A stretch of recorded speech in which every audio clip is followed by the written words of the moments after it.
Traders, and welcome to another video review. Today is Tuesday, April 23rd, 2024. Let's find out what's going on the economic calendar today. Overnight data were not that much important. Expect the Bank of Japan Services PMI that was better than expected. Previous reading 54.1, actual reading 54.6%.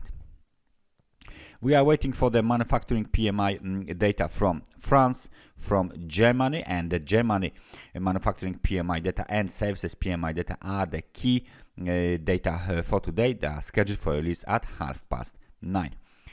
The manufacturing PMI, composite PMI, and services PMI data from the Eurozone are scheduled for release at 10 o'clock. The composite PMI, manufacturing PMI, and services PMI from the UK are scheduled for release at 10:30 o'clock, and the manufacturing PMI data are the most important data scheduled for release for today. In the meantime, we have the speeches from the MPC member Haskell at 10 o'clock and the ECB Supervisory Board member Fernandez Bolo at 10:15. At noon, the Eurogroup meetings starts, and 1 hour and 15 minutes later, Bank of England MPC member Pill will give a speech. 15 minutes later, German BUBA President Joachim Nagel will give a speech as well. During the New York session, we got three very important data releases. Building permits at 2 o'clock, global services PMI data at 4 o'clock, and the new home sales at 4 o'clock. In the meantime, we got all of the other PMIs, manufacturing PMI and a composite PMI scheduled for release. And at 7 o'clock, we got 2-year note auction, and 10:30 API weekly crude oil stock data. So both sessions will be busy with important data releases, but because of the recent services PMI data from Japan, we'll definitely take a look at the Japanese yen as well. Let's start with the euro dollar because there's plenty of data scheduled for release from euro and then from the US, so euro dollar will be the best one to start from. The 4-hour chart of the euro dollar is showing us the rejection of the supply zone, which is located between the levels of 1.0668, 1.0698. So there's like a 30 pip supply zone. We tried once, the boost tried once, second time, third time, and it looks like there is still a rejection of this zone. You can see it clearly on the 4-hour chart that the market is doing some sort of the triangle or the bearish pennant, because lower lows are, as you can see, quite higher, right? So the lower lows are apparently a little bit, there you go, I want this line here, or they're getting a little bit higher, and the upper swings are getting lower. So this is some sort of the triangle, so sort of the let's say bearish pennant pattern, a little bit skewed but still good to go.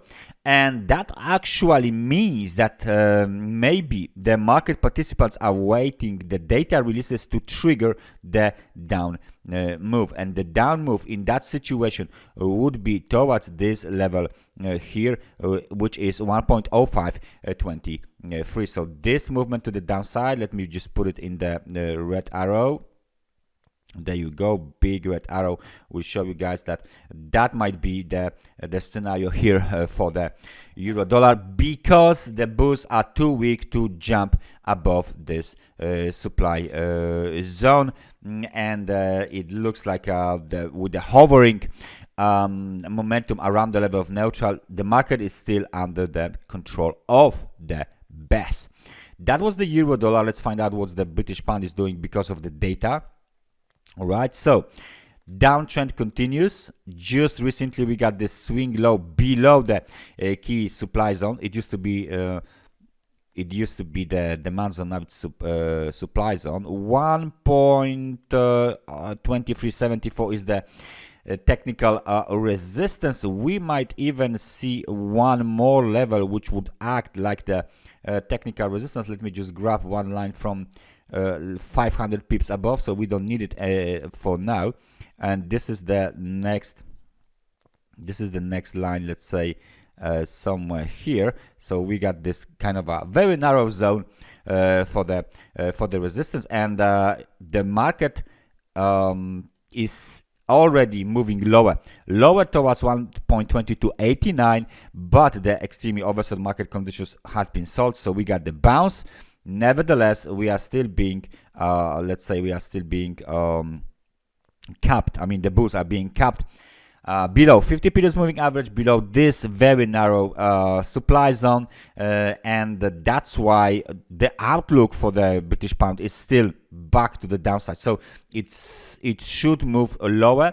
The current scenario, let me just take my arrow. If there is no breakout above this very narrow zone here, we got our red arrow pointing to the level of 1.2198. So that's the outlook for the British pound. Let's just take a look at the crude oil.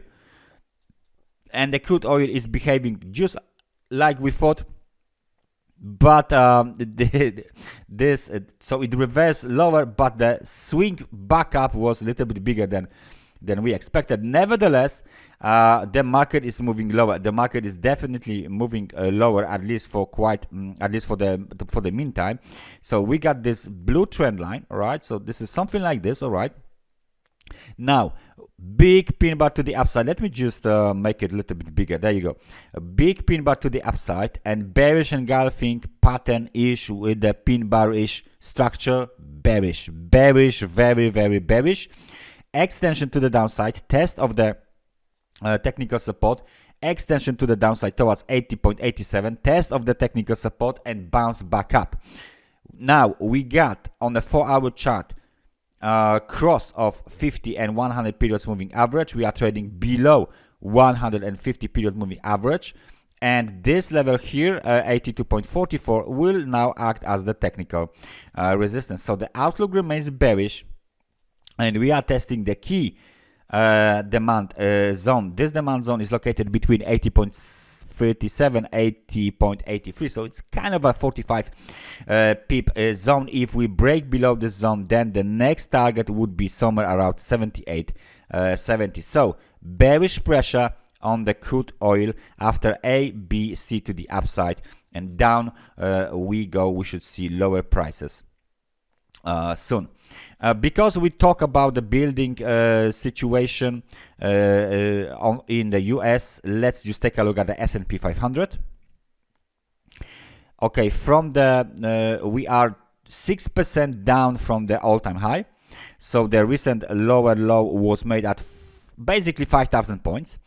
Let me just zoom out to see what is going on the S&P 500. As you can see, this is the biggest correction from that low in 27 October 2023 to this high. This correction is the biggest in price and in time, which means this cycle is no longer a part of this movement to the upside. It's a new cycle. The question remains whether this cycle is the beginning of the bigger correction, or if this cycle is let's say like a pause, of course, for in the uptrend, and then the uptrend will be resumed. That's always the question. Nevertheless, what we see right now on this chart is that the bulls are trying to move higher. The bulls are trying to move higher, and they bounced from this technical support. Let me just figure it out. There's one. There is the second one at 4,944. We covered this gap. So the market is ready to go up. We are trading below 50 periods moving average. Nevertheless, it still doesn't look that bad. It doesn't look that bad at all. This kind of a correction, it's quite deep in price and time. We might see some sort of the bounce a little bit higher now on the S&P 500, and if the data will be in favor of the S&P 500, in favor of the US economy, we might see some very nice resumption to the upside on the S&P 500. And the Bitcoin, what is Bitcoin doing? we're monitoring the situation on Bitcoin since the halving. So right now we bounced from the demand zone. We broke above 50 and 100 periods moving average. We almost hit the technical resistance 67,402. Now we got some sort of the bearish engulfing pattern on the 4-hour chart. Right now we don't actually need this trend line, so we will get rid of it. We hit the extremely overbought levels, which is why the technical pullback, technical correction is needed. This level here will now act as the technical support, 64,632. So if we break above the technical resistance, we should continue the upward movement on the Bitcoin. That's everything from me for today. Thank you very much for watching this analysis, and I hope I see you guys next time. So take care and bye bye.